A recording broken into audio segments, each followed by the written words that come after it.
Tá sé an am a ríist do chúl na bliana. Cúig chúl díag sa fel agus san amáint. Ciucha a co is fear, is fuatsa a há sé.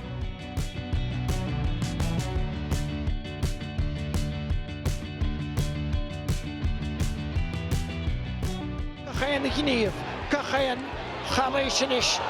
Táchtach agus tá dearra canavan seo hen sean chúl agus neadathe. Go thútach fad ag a gabdain.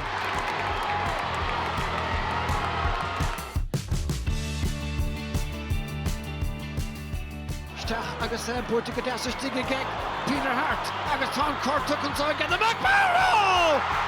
Well, neadathe go tríoch dúil sa chúnige. Cadbarheala chuig go Peter Hart an sin ganar seo hasan sé ní le brúnháin in íte aige tí go buid an bro agus teach sa léon dan. Seo chuig ardhacha brise fuit an son agus pass na garda deis an son ag Roisin Mulligan! Cad é mar cúil a ríist ag ardhacha an tríú cúil dochrete as i chéile aimsin is ag ardhacha buile mar hena muice bogóla agus stad seo cad é mar cúil.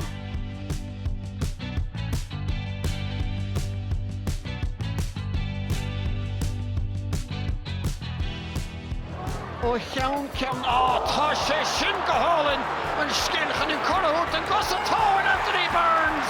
Thug sé trí hamsin ach tá partíochtaige.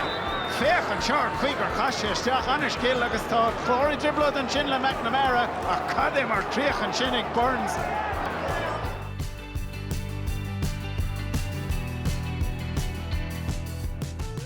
Steach ar éiste tro Keneally leistíir an gosan tóir Morrissey bristan nuas go hálinge Darren McCarthy.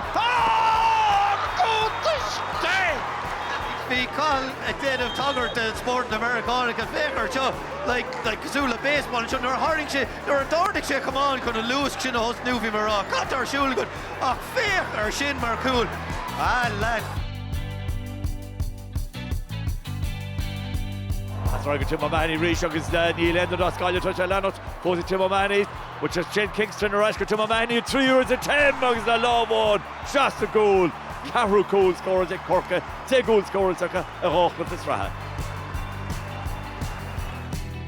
Cad a vóta TG4.ie